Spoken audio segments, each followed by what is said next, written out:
Amanda Jensen, and I was just interviewed by Keith Andrew, and I think he's doing amazing work. Hi, I am Melissa P. Robbins, an actress in New York, and I was just interviewed by Keith Andrew. And let me tell you something, this guy has got it going on. You need to tune in. He's amazing, and all the things that he is doing are exceptional.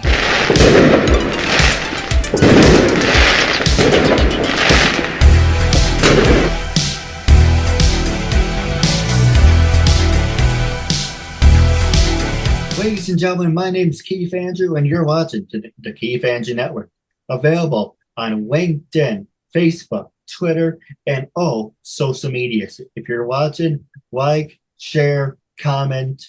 I would love to interact with you. Our guests would love to interact with you. On the show, we're about to have fun, make new friends. I like bringing people together. And as you like our new format, let me know. If you're not, I can always change it back. But this, it's kind of like now we're in the same room. But after 10 years, it's always good to shake things up again. But you guys don't have to sit like this if you don't want to. You can always just swivel around. I want you to be comfortable and have fun. So the first question I want to ask you, and this is for both of you. So, Amanda, I'm going to start with you. What attracted you to begin your acting career? Well, it was a childhood dream, Keith, and life got in the way. I took acting classes as a teenager with my sister, and we were making plays from the earliest age I can remember. Plays, recorded little skits, and we would do them out in public too. It was just a thing that me and my sister always did. And always loved modeling too. Did some modeling when I was younger, fashion shows for my stepmother's salon and different activities like that. And then, like I said, life got in the way, and I ended up going and getting my doctorate. I am a licensed psychologist, and I pursued that path and have had a lot of great experiences with that. But in the past couple of years, I feel like God reminded me of my childhood dream of being an actress. And there just was a desire to get out and be more expressive and more creative and develop some of my other talents. Been going hard at it the last couple of years. Well, the last year. I did modeling first, and then I moved into acting. Well, if you're interested, I would like to hire you to be my therapist. Well, I appreciate that. I'm trying to do less therapy and more acting these days, though. Well, just throwing it out there. What about you, Melissa? Well, ever since I was young, I was always in front of an audience and always was in like the plays at school and tried to actually audition for a VH1 video jockey. That's probably telling me my age.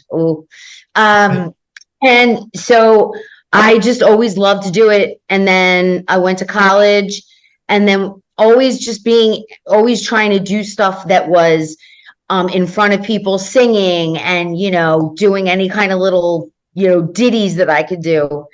And then I moved to New York, and unfortunately I had to work so that I could support myself. So I never really could afford acting classes, and I was not really able to follow my dream when I was younger. So it actually took me the pandemic to actually get my career going. And I've been nonstop since the pandemic, and it actually, it was a terrible thing, but it was also a blessing in disguise for me, because I was able to take acting classes, and then I was able to just start, getting in my headshots and doing all the stuff that I should have done when I was younger. But they say it's never too late. So I'm going with that. And, I'm excited to be here, and thank you for having me, Keith. And I don't stop now. Now it's going on 3 years, and I did a short film. I also did a web series, So I'm gaining the momentum and doing what I love, and I'm just following my dreams. So it is never too late, people. It is never too late. You know, it's funny that you should mention it's the blessing in disguise because I've been seeing it for the last couple episodes, seasons for that matter. Uh, well, it's been 3 years, and so I've been saying it for the last couple of years. You know, it's a blessing in disguise, and I always waited for someone to call me out on it. Like 1,000 people died. How the hell is it a blessing in disguise? I mean, you sit back, you can refocus your life, you can put a different outlook on it, a different expectation of what you wanted, but now you got. For an example, people always said, you know what I want? I want to sit at home for the rest of my life. I don't have to do anything. And people will have things drop at your door and just do whatever, you know. But who wants to live at home for the rest of their lives? No, But definitely not. this pandemic was a wake-up call because like the first year everyone was under house arrest. Now we all know what that's like. Some places were there longer, but you know, it's kind of like people, you know, bitch and moan saying, yeah, this is what I want. Stay home. I have food delivered to me. I have movies. I have TV. I don't have to do anything. But then when reality kicks you in the face, oh God, this is horrible. What did we do? And so it's, you can't have it both ways. You can't say this is what you want, and then when you finally get it, I give you another example real fast. Well, I went to the Ulster County Fair about 2 years ago. That's in New Paltz. I would recommend it if you guys ever go to upstate New York. It's really nice. New Paltz is a beautiful town. It's wonderful. It's big. It's glamorous. You're gonna like it. But it's really nice. And I said to my dad, it would be really nice if one or two people walked up to me and say, hey, you're that guy who has to do, well, I'm not in this term, but hey, you're that guy who's a learning disability. You did 1,000 interviews. Can I have your autograph? And my dad said, you're going to regret saying that because one day, if you do become famous, you're going to be like wearing a disguise or your head's down. Like, I just want my freaking privacy. But that's the thing. You want to be, both of you are actresses. You want to be out there. You want to be on TV and radio. And I can help you with that because people who interview me would love to interview you. And you want to be on TV and radio. But when people approach you, say, hey, can we get your autograph? It's kind of like, yes, you know, okay, of course, you know, because you never take your fans for granted. But Well, can I interrupt you, Keith? Keith, can I interrupt you for 1 second? I'm going to tell you this. So I lived in New Orleans. I went to Louisiana State University, and I actually was an MC on Bourbon Street for about 4 years.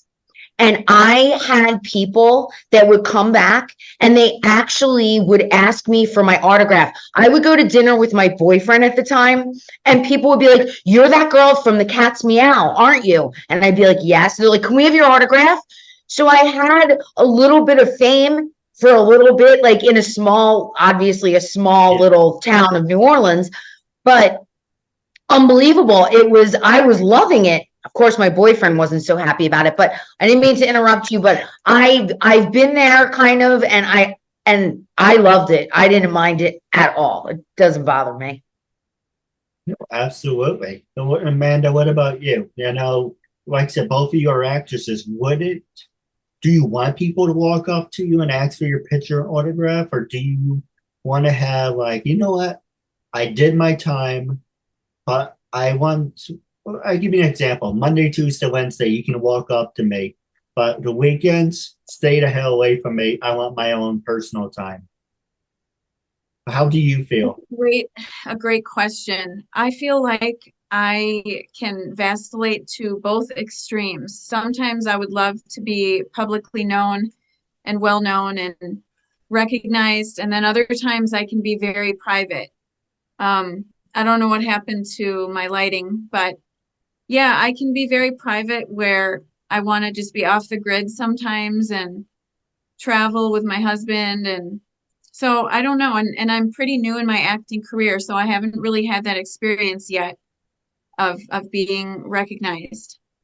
No, absolutely. And I do want to point out that you do have to step out in 10 minutes, but we can definitely pick up your part when you're more available.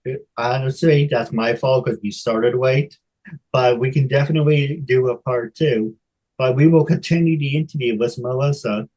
But with that being said, while I have both of you here, do you guys have any questions for each other? I would Yeah, love to connect with you afterwards, Melissa. absolutely.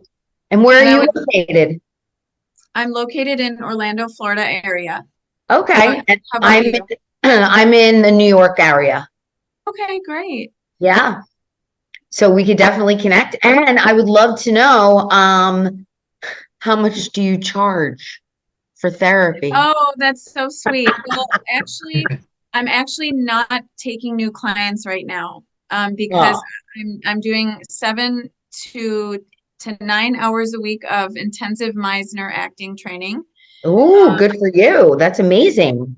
Yeah, and I'm actually at a point of doing short films and getting booked, although now we have the strike, so I imagine things will slow down Yeah, for both of us probably. But yeah, I'm not taking new therapy clients right now because I'm full, but I'll connect with you about that when we connect later. I love that. That's amazing.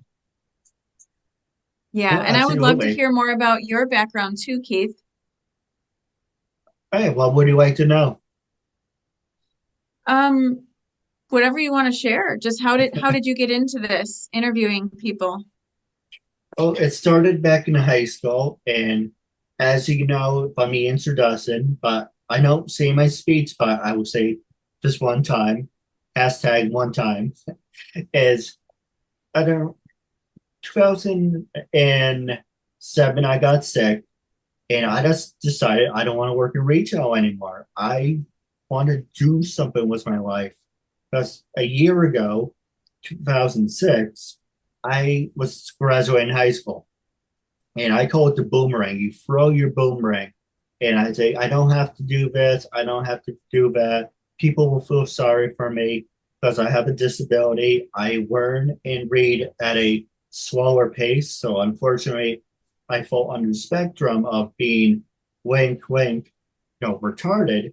So I'm much like, okay, take it as it is. And I do apologize how the video quality is, but we will make that better.